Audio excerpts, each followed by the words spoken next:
हम लोग अवकलन के अनुप्रयोग में स्पर्शरेखा और अभिलंब पढ़ चुके हैं। और दूसरा टॉपिक जो 6.1 है हम लोग पढ़े थे, राशियों के परिवर्तन की दर। 2 एक्सरसाइजेज आप कर चुके हैं, 6.1 और 6.3। अब बारी आती है 6.2 की, जिसमें है वर्धमान और ह्रासमान फलन।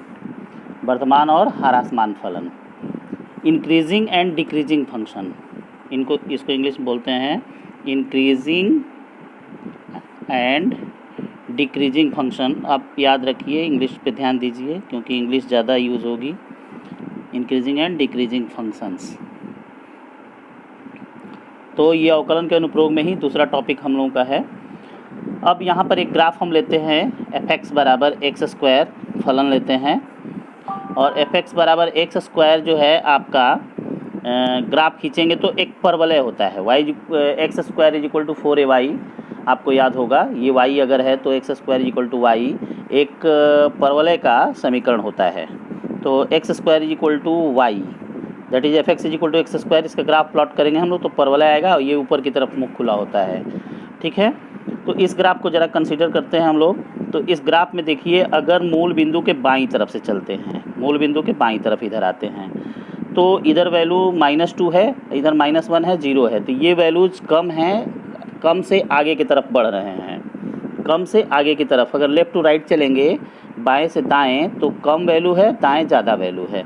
तो अगर -2 रखते हैं, x बराबर -2, तो fx की वैल्यू कितनी आ जाएगी?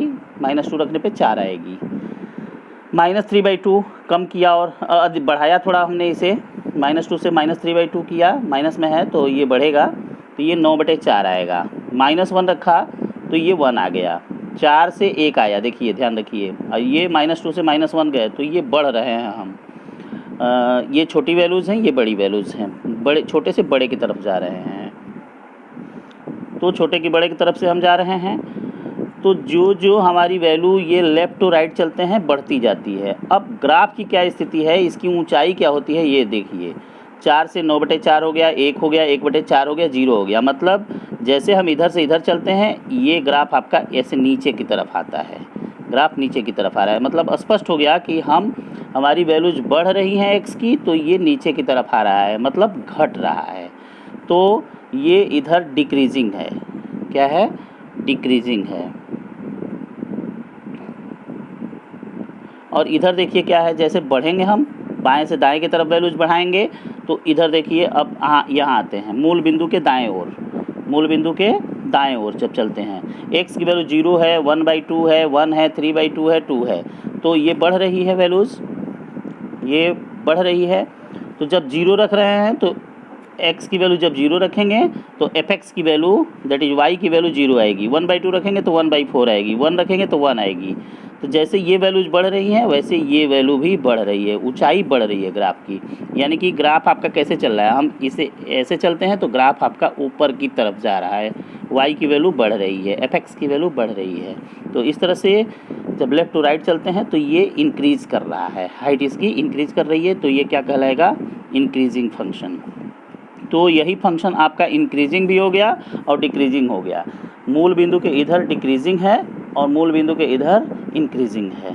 ठीक है, तो यदि फंक्शन में 2 बिंदु हम ले लेते हैं, जैसे मान लीजिए राइट, x1 और x2 2 बिंदु ले लें, x1 और x2 2 बिंदु लेने पर यदि fx1, x1 छोटा है x2 से, 2 बिंदु हम लिए हैं x1 x2 2 बिंदु लेते हैं और x1 छोटा है x2 से, तो fx1 यदि fx2 से छोटा आता है, तो ऐसे केस में देखिए छोटा, ये छोटे से बड़े की तरफ जा रहा है, तो ये छोटे से बड़े की तरफ हाइट बढ़ती जा रही है। तो ऐसा फलन क्या कहलाता है? यदि x1 < x2 है तो fx1 < fx2 है। ठीक है, और x1 < x2 है, x1 मतलब ये इससे छोटा है मान लीजिए, और ये fx1 हुआ, ये इसे अगर x1 हम लोग माने तो ये वैल्यू है fx1, और ये अगर x2 है तो ये fx2 होगा। तो x1 छोटा है x2 से, ये छोटा है 1, 2 से छोटा है, तो fx1 भी fx2 से छोटा है। तो ऐसे केस में ये फलन क्या होता है? यह फलन जो भी होगा fx फलन, fx कैसा फलन है, इंक्रीजिंग है, वर्धमान है, ठीक है, इंक्रीजिंग फंक्शन है, ठीक है। अब यही बाएं साइड में हमारी क्या स्थिति थी, ये छोटा था ये बड़ा था, x1 लेस देन x2 था, और ये क्या हो रहा है, ये fx1 है, ये fx1 की वैल्यू है, ये fx2 की वैल्यू है। तो fx1 छोटा है कि बड़ा है, fx2 से बड़ा है। यदि x1 लेस देन x2, ठीक है, x1 लेस देन x2 है, और ये यदि यहाँ से हटा दें, यदि यहाँ लगा दें, यदि x1 छोटा है x2 से और fx1 बड़ा है fx2 से, fx1 बड़ा है fx2 से, तो ऐसे केस में क्या होगा, फलन डिक्रीजिंग होगा, डिक्रीजिंग फंक्शन, ठीक है। तो आप देखिए ऐसे अगर हम ग्राफ बना देते हैं, और जैसे मान लीजिए ये आपका है, अगर ग्राफ आपका यहाँ से इधर जब चलते हैं तो छोटी सी बड़े की तरफ चलते हैं, अगर ग्राफ ऐसे ऊंचा हो रहा है, ऐसे ऊंचा हो रहा है तो इंक्रीजिंग फंक्शन है, ठीक है, इंक्रीजिंग फंक्शन है। और इंक्रीजिंग फंक्शन अगर इधर की बात होगी तो इधर चलेंगे तो ये ग्राफ कैसे होगा, ये इधर जब चलेंगे तो ग्राफ अगर ऐसे चढ़ता है, से चढ़ता है मतलब इधर बढ़ रहा है, इंक्रीजिंग है, तो ये आपका इंक्रीजिंग फंक्शन हो गया। इस तरह से कुछ ये भी इंक्रीजिंग रहा, बढ़ा, जैसे जैसे बढ़ते जा रहे हैं, ऊँच की ऊंचाई बढ़ती जा रही थी, इंक्रीजिंग फंक्शन है, ये इंक्रीजिंग फंक्शन हो गया। दूसरा आपका ऐसे है, ये आपका जो है फिगर में दिया हुआ है बुक में, ये ऐसे जब बढ़ते हैं तो ये देख लीजिए, ये भी बढ़ता, वो ऊंचाई बढ़ती जा रही है, तो ये फलन भी इंक्रीजिंग है, इंक्रीजिंग फंक्शन हुआ। और आपका फिर ये जैसे अब यहाँ पे आ जाइए, यहाँ पे अब ऊपर से नीचे की तरफ ग्राफ आता है, ऐसे देखिए, फिर ऐसे, फिर ऐसे, तो बताइए इधर हमारी ये वैल्यू तो बढ़ रही है, लेकिन ये वैल्यू क्या हो रही है, घट रही है। तो ये कौन सा फंक्शन है, ये ह्रासमान फलन है। फिर अगर ऐसे ड्रॉ कर दिया जाए तो ये कौन सा फलन होगा, जाहिर सी बात है, हम इधर जैसे जैसे बढ़ रहे हैं ये ग्राफ की हाइट कम होती जा रही है, तो ये कौन सा डिक्रीजिंग फंक्शन हुआ। और इस फंक्शन की बात करते हैं, जैसे ये साइन फंक्शन, कॉस फंक्शन होता है, इस तरह से, इस तरह का कोई भी फलन है तो ये तो न तो इंक्रीजिंग है न ही डिक्रीजिंग है। तो इस तरह से इंक्रीजिंग डिक्रीजिंग का कॉन्सेप्ट समझ में आ गया होगा। यदि x1 लेस देन x2 है, और यदि यहाँ पे ऐड करें, यदि x1 लेस देन x2 है, implies fx1 less then fx2, तो यह फलन कैसा है, आपका डिक्रीजिंग है। थोड़ा सा यहाँ ध्यान देने की ज़रूरत है, अगर इक्वल लगा देंगे, इक्वल लगा देंगे तो इसे हम लोग बोलेंगे इंक्रीजिंग फंक्शन, यहाँ भी इक्वल लगा देंगे तो इसे बोलेंगे डिक्रीजिंग फंक्शन। या ये जो आपका अंतराल होगा जिसमें हम चेक कर रहे हैं, क्लोज्ड इंटरवल में होना चाहिए, तो इंक्रीजिंग डिक्रीजिंग हुआ। जब इक्वल ये नीचे नहीं रहेगा तो इसको हम लोग निरंतर वर्धमान, निरंतर ह्रासमान बोलते हैं। जैसे देखिए इसमें क्या होता है, निरंतर वर्धमान, ये जैसे ग्राफ प्लॉट कर रहे हैं, पहले ये बढ़ा लेकिन इंटरवल में क्या रहा कि कुछ वैल्यूज हमेशा बराबर रही, यहाँ पर भी ये वैल्यू बराबर है, फिर ये, तो ऐसा फंक्शन तो इंक्रीजिंग है, लेकिन यहाँ इतने दूर तक ये बराबर रहा है, और ये जो है फिर बढ़ना चालू हो गया तो फिर इंक्रीजिंग हो गया, तो निरंतर वर्धमान नहीं रहा। अगर ऐसे केवल ग्राफ हो तो ये निरंतर वर्धमान है। तो इस तरह से देख सकते हैं कि फलन निरंतर वर्धमान और केवल वर्धमान हो सकता है। तो यदि फलन आपका fx जो है x स्क्वायर, ये डिफाइंड है किस चीज़ में, एक अंतराल i में r के लिए डिफाइंड है, और यह अंतराल आपका होता है माइनस अनंत से लेके अनंत तक, ये रियल नंबर्स होती हैं, उसके लिए ये फंक्शन डिफाइंड है।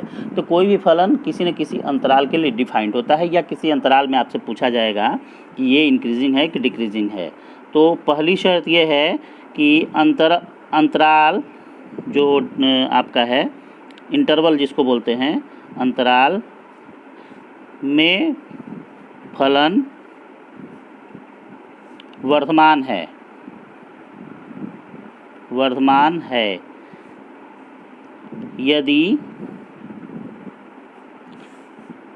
i में x1 less than x2 implies fx1 less than or equal to fx2।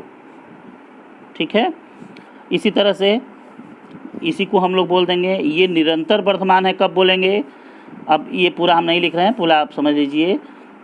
यदि x1 is less than x2 implies fx1 is less then fx2।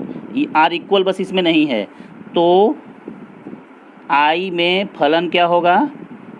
फलन आई में फलन आपका वर्धमान होगा, वर्धमान होगा। आई में बोल रहे हैं माने x1 x2 बिलोंग्स टू आई, जो अंतराल लिए गए हैं उसमें x1 x2 लिया गया है, ये अंतराल लिए हैं इसमें। अब इसी तरह से तीसरी कंडीशन, ये वर्धमान के लिए, ये निरंतर वर्धमान, सॉरी यहाँ पे फलन निरंतर ऐड कर देना वर्ड। जब इक्वल नहीं रहेगा या fx1 is less then fx2 केवल रहेगा तो फलन निरंतर वर्धमान होगा। ठीक है, यहाँ पे ऐड कर लीजिए। अब अंतराल आई की ही बात है जिसमें x1 x2 है। यदि x1 is less than x2 implies fx1 is greater than fx2, greater than or equal to fx2, तो फलन क्या होगा? तो फलन आई में ह्रासमान होगा, ह्रासमान होगा। तो ह्रासमान मतलब घटता रहेगा फलन का मान। और तीसरी के बाद चौथी कंडीशन है निरंतर ह्रासमान। यदि x1 less than x2 implies fx1 is greater then only fx2, केवल fx1 बड़ा हो, इक्वल नहीं रहेगा, तो फलन क्या होगा? तो फलन आई अंतराल है, आई अंतराल में, इंटरवल में, अंतराल में क्या होगा? निरंतर, निरंतर ह्रासमान होगा, ह्रासमान होगा। ठीक है, तो ये आपका समझ में आ गया होगा कि यदि x1 छोटा है x2 से तो fx1 छोटा होना चाहिए fx2 से, तो इस केस में फलन निरंतर वर्धमान होगा। और x1 छोटा है x2 से यदि, और fx1 बड़ा है fx2 से, तो ऐसे केस में फलन निरंतर ह्रासमान होगा। जब इक्वल हो जाएगा तो केवल ह्रासमान बोलेंगे, इक्वल नहीं रहेगा तो निरंतर वर्ड लगाएंगे। ठीक है, अब एक एग्जाम्पल लेते हैं। आपका एग्जाम्पल 7 जो है, एग्जाम्पल 7, इसमें दिखाया है कि दिखाइए कि फलन fx बराबर 7x माइनस 3 r मतलब माइनस अनंत से लेके प्लस अनंत तक पर एक निरंतर वर्धमान फलन है। r पर निरंतर वर्धमान है, निरंतर वर्धमान है। तो अब क्या करेंगे? r में हम दो बिंदु लेंगे, माना x1 x2 belongs to r, ले लिए दो पॉइंट, और हम ले लेते हैं x1 छोटा है x2 से। ठीक है, तो जब x1 छोटा है तो दोनों तरफ ये जो आपका फंक्शन है यही लाने का प्रयास करिए। 7x1 भी छोटा होगा 7x2 से, होगा ना? x1 छोटा है x2 से तो 7x1 भी छोटा होगा 7x2 से। फिर अब -3 दोनों तरफ कर दिया जाए तो भी 7x1 - 3 छोटा है 7x2 - 3 से। तो ये आपका fx1 हो गया। दिस इम्प्लाइज fx1 छोटा है fx2 से। क्या आ गया? x1 छोटा है x2 से लेके हम लोग चले थे, fx1 छोटा है fx2 से आ गया। इसका मतलब क्या हुआ? जो आपको बताया गया है कि अतः ये फलन, देयरफॉर दिस फंक्शन क्या है? ये वर्धमान है कि ह्रासमान है? लेस देन है तो ये वर्धमान है। ठीक है, तो फलन क्या है? वर्धमान है। निरंतर, निरंतर है ना, लेस देन केवल लगा है, इक्वल नहीं लगा है। निरंतर, निरंतर वर्धमान है। ठीक है, तो इस तरह से आपका जो है 7th एग्जाम्पल हो गया। आर पर निरंतर वर्धमान फलन है, इसमें कुछ करना बहुत नहीं है। अब एक दूसरा तरीका है जिसके द्वारा हम लोग कंटिन्यूअस फंक्शंस के जो हैं वर्धमान और ह्रासमान होने के कंडीशंस को स्टडी करेंगे। तो मान लीजिए कि f कोई फंक्शन है, माना fx f अंतराल पर fx क्लोज इंटरवल ab अंतराल में, ठीक है, क्लोज इंटरवल ab और ओपन इंटरवल ab दो हैं। क्लोज इंटरवल ab और क्लोज इंटरवल ab में सतत है, सतत। ओपन इंटरवल ab में अवकलनीय, अवकलनीय, आपको याद होगा रोल्स थ्योरम। fx जो है क्लोज इंटरवल ab में सतत, ओपन इंटरवल ab में अवकलनीय है, तब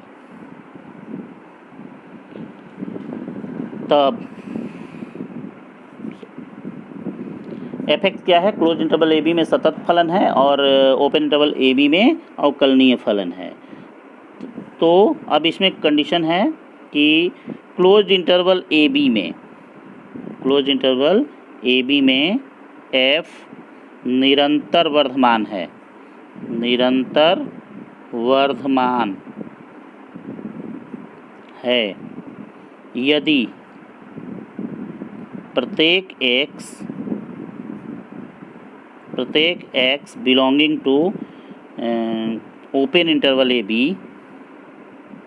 के लिए f dash x is greater than 0। Second, close interval ab में f निरंतर, इंग्लिश में निरंतर वर्ड यूज हो रहा है, सॉरी हिंदी में, और इंग्लिश में इसके लिए स्ट्रिक्टली इंक्रीजिंग स्ट्रिक्टली डिक्रीजिंग होता है। निरंतर ह्रासमान है यदि प्रत्येक x belonging to open interval ab के लिए f dash x less than 0। तो आप यहाँ पे ध्यान रखिए कि fx यदि कंटिन्यूअस फंक्शन है क्लोज इंटरवल ab में और अवकलनीय है, मतलब आप उसका अवकलन कर सकते हैं। वैसे फंक्शंस को निरंतर वर्धमान और निरंतर ह्रासमान प्रूफ करने के लिए आपको कुछ नहीं करना है। जो भी अंतराल दिया है उसमें f डैश x निकाल लीजिए और उस अंतराल में चेक कर लीजिए कि उसका मान 0 से बड़ा है कि नहीं है, और उस अंतराल में चेक कर लिए कि जो बड़ा है कि छोटा है। अब इसमें हम सवाल करके दिखाते हैं आपको कि उस अंतराल में बड़ा है कि छोटा है। तब आप अगर f डैश x का मान 0 से बड़ा है तो वह निरंतर वर्धमान होगा। ओपन इंटरवल ab में f डैश x का मान 0 से छोटा है ओपन इंटरवल ab में, तो यह निरंतर ह्रासमान होगा। दो शर्त है। और यदि तीसरी शर्त है कि f डैश x बराबर 0 हो गया, तीसरा, तो न तो वर्धमान होगा न ह्रासमान होगा।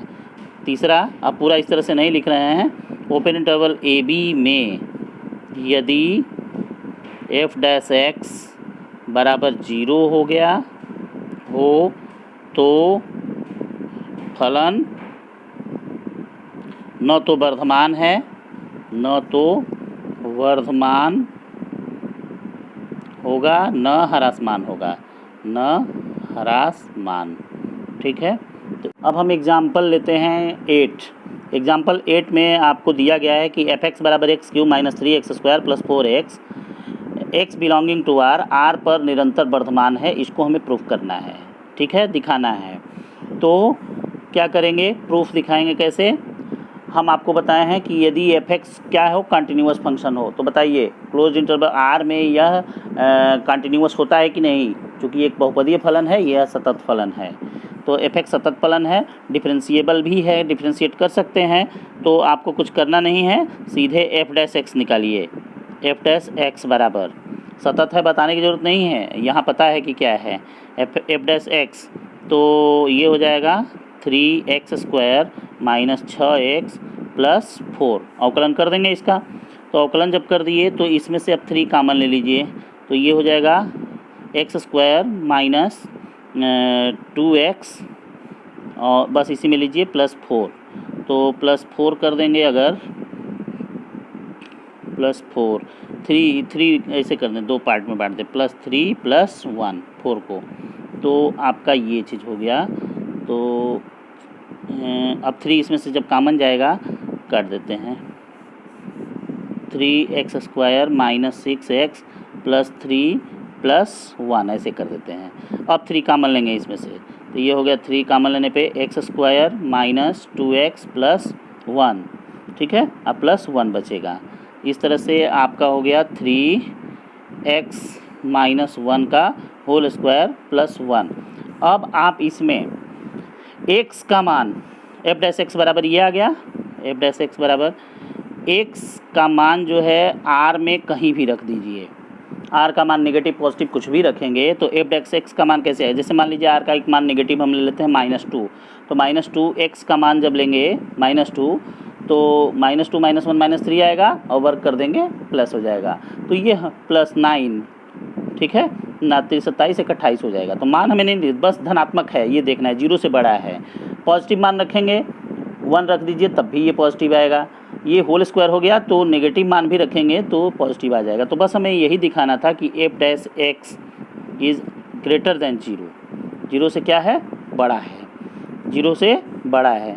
तो 0 से बड़ा हो गया तो f डैश x 0 से बड़ा हो गया, इसलिए यह फलन क्या है, यह फलन f(x) निरंतर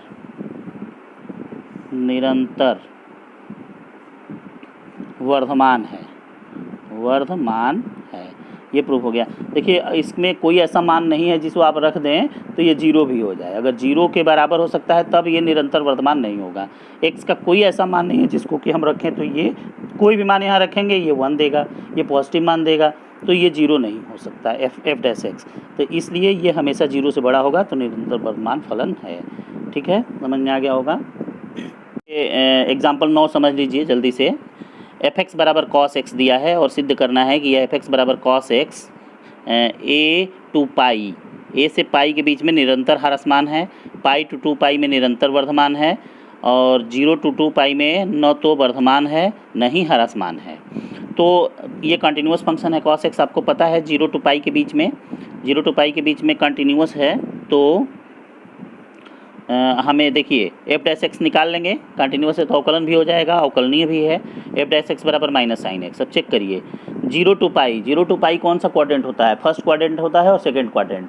फर्स्ट क्वाड्रेंट में भी साइन पॉजिटिव होता है, सेकंड क्वाड्रेंट में भी साइन पॉजिटिव होता है। तो लिख सकते हैं 0 to पाई के लिए साइन x हमेशा 0 से बड़ा होगा। साइन x का मान चाहे आप कुछ भी रख लीजिए, पहले चतुर्थांश में और दूसरे चतुर्थांश में साइन x का मान 0 से बड़ा होगा। जैसे साइन 120 डिग्री का मान आप देखेंगे कितना आ रहा है, वह 0 से बड़ा आएगा, 0 से बड़ा आएगा, इसका मतलब sine x f dash x 0 से बड़ा है, साइन x बड़ा है 0 से। तो साइन x जब बड़ा है तो f डैश x क्या होगा, साइन x 0 to पाई में बड़ा है ना, मतलब 0 से बड़ा है, तो ये माइनस से मल्टीप्लाई होगा तो ये माइनस दे देगा, तो माइनस दे देगा तो f डैश x आपका 0 से छोटा हो जाएगा। तो 0 to पाई में f(x) निरंतर ह्रासमान होगा, f dash x is less than 0। अब आ जाइए पाई to 2 पाई के लिए। पाई to 2 पाई के लिए साइन x का मान क्या होता है, तीसरे और चौथे क्वाड्रेंट में साइन x नेगेटिव होता है। जैसे आप तीसरे चतुर्थांश में चले जाइए, 180 + 45 225 डिग्री, साइन 225 डिग्री का मान क्या आएगा, माइनस में मान आएगा, -1/√2 आएगा। और -1/√2 यहाँ रखेंगे तो ये -1/√2 और माइनस प्लस हो जाएगा, तो f डैश x का मान +1/√2 हो जाएगा जो कि 0 से बड़ा है। तो 0 से बड़ा हो गया f डैश x, तो f डैश x बड़ा हो गया पाई to 2 पाई में बड़ा हो जाएगा, इसलिए f(x) निरंतर वर्धमान होगा। f डैश x यदि 0 से बड़ा हो जाता है तो निरंतर वर्धमान, f डैश x 0 से छोटा तो निरंतर ह्रासमान। ये समझ में आ गया होगा। अब आप देख रहे हैं कि ये 0 to पाई में ह्रासमान है और पाई to 2 पाई में वर्धमान है। तो 0 to 2 पाई मतलब पहले से लेकर चौथे क्वाड्रेंट में वर्धमान ह्रासमान दोनों हो रहा है, तो क्या बताएंगे, न तो वर्धमान है न तो ह्रासमान है। 0 to पाई में अलग अलग क्वाड्रेंट्स में ये वर्धमान और ह्रासमान है। देखिए एग्जाम्पल नंबर 11 है, ये इम्पोर्टेंट क्वेश्चन होता है। पहले तो ये है कि वर्धमान और ह्रासमान बताइए। अब आपका ये इम्पोर्टेंट क्वेश्चन एक और आ गया कि वे अंतराल ज्ञात कीजिए जिसमें फलन f(x) बराबर 4x³ - 6x² - 72x + 30। पहला f निरंतर वर्धमान है, वे अंतराल बताना है जिसमें निरंतर वर्धमान है ये, और वह अंतराल बताना है जिसमें निरंतर ह्रासमान है। तो निरंतर वर्धमान बताने के लिए आप निरंतर ह्रासमान बताने के लिए f डैश x निकालते हैं। यदि f dash x greater than 0 होता है तो उस अंतराल में वर्तमान फलन होता है fx, और F dash x less than 0 होता है तो वो ह्रासमान फलन होता है। आपको याद हो गया है। इसको हल कर दिए हैं, एफ एक्स बराबर एफ डैश एक्स निकाल दिए, इसको सॉल्व कर दिए हैं। ठीक है, सॉल्व करने के बाद ये आपका गुणनखंड करके 12x-3 इंटू एक्स प्लस 2 मिलेगा फाइनली गुणनखंड करने के बाद। अब यदि एफ डैश एक्स बराबर 0 लिया जाए, मैंने इसको 0 किया जाए एक तरह से, तो हमें 2 पॉइंट्स मिलते हैं, x बराबर -2 और x बराबर 3। आपकी ये नंबर लाइन है, रियल नंबर लाइन, इसको हम बांटे हैं, वो पॉइंट्स लिए हैं। -2 इधर होगा, 0 यहाँ होता है, 3 यहाँ होता है, ले लिया गया। अब निरंतर वर्तमान के लिए F dash x greater than 0 होना चाहिए। तो ये एफ डैश एक्स 0 से ग्रेटर कब होगा? तो देखिए, ध्यान रखिए, ग्रेटर देन 0 या तो इस अंतराल के अंतर्गत होगा या इसके बाहर होगा। चेक कर लेते हैं। F dash x greater than 0 होना चाहिए, मतलब ये जो वैल्यू आई है आपकी x-3 इंटू एक्स प्लस 2, यहाँ पे इसमें का कोई वैल्यू रखिए, पहले इसमें का कोई वैल्यू रखिए, 3 से ज़्यादा, मान लो 4 रख लेते हैं, तो 4 रखोगे यहाँ तो 4 - 3 1 देगा, और 4 + 2 6 देगा। तो आपका 4 - 3 1 और 4 2 6, तो 6 और 1 गुणा कर दोगे तो 6 आ जाएगा, पॉजिटिव आएगा। इधर रखते हैं, 3 से इधर कहीं भी मान रखेंगे, 3 4 5 से लेकर अनंत तक, ये प्लस देगा। अब इधर देखिए, -2 से इधर, -2 से माइनस अनंत के बीच में -3 ले लेते हैं, -3x का मान रखिए एफ डैश एक्स में, तो -3 -6 होगा, और -3 + 2 कितना होगा? -1 होगा। तो -6 और -1 मल्टीप्लाई करेंगे, +6 हो जाएगा, पॉजिटिव हो गया। तो आप देख रहे हैं कि 3 से लेके अनंत तक और -2 के लेके माइनस अनंत तक, तो यही चीज़ यहाँ हम लिखे थे, इसको काट दिए। 3 से अनंत तक और -2 से माइनस अनंत के बीच में x की वैल्यू अगर हम रखते हैं तो ये क्या आता है? धनात्मक आता है, 0 से बड़ा आता है। तो निरंतर वर्तमान के लिए F dash x greater than 0 होता है।